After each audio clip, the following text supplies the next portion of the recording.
Com certeza tem uma contraindicação. Tem. Não tem? Quais são que acho que vocês já identificaram?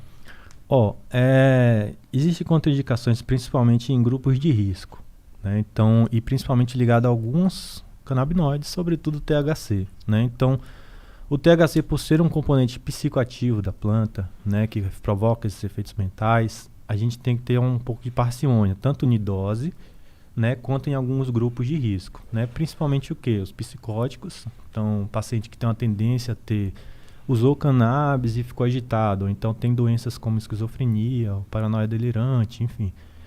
Ele não é indicado que ele use o THC, porém ele pode usar o CBD, né? Então, por exemplo, gestantes também.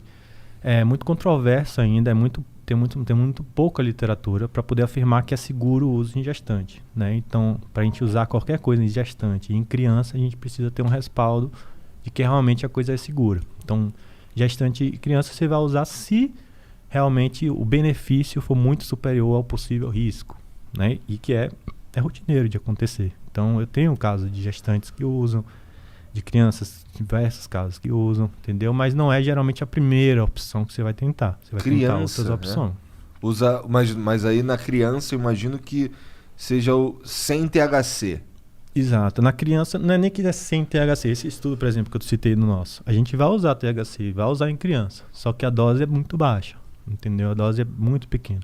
Aliás, esse lance da dose é muito importante, né? Porque a ideia de dar cannabis de forma médica não é de forma nenhuma deixar o paciente chapado, é muito longe disso, né? Na verdade, se você está tendo efeitos mentais, né, parecidos com o uso recreativo, é porque a dose provavelmente está errada. A gente tem que reduzir a dose.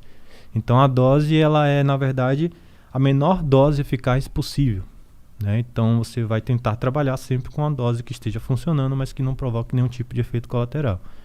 Então, nas crianças, né, só para finalizar o lance do grupo de risco, você vai pensar 2 vezes, né, realmente preciso, já tentei outras coisas, qual é o tipo de canabinoide que eu vou utilizar, na gestante a mesma coisa, nos psicóticos a mesma coisa.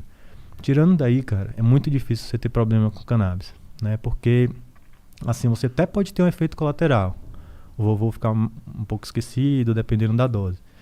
Mas é só você reduzir essa dose que o efeito passa. Então não tem nenhum tipo de efeito irreversível. Não tem nenhuma morte documentada no mundo por overdose de cannabis. Então, você não consegue hoje chegar na farmácia. Se você entrar na farmácia de olho fechado, escolher um remédio, tomar a caixa inteira, com certeza você vai para o hospital.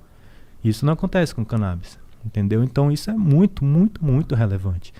Todo medicamento ele é pautado em eficácia e segurança. A segurança da cannabis é muito grande e a eficácia também é muito grande. Então é um medicamento que é um potencial enorme. Não é para uma doença, a gente está falando de quase que uma farmácia viva, né? Por causa justamente dessas diversas substâncias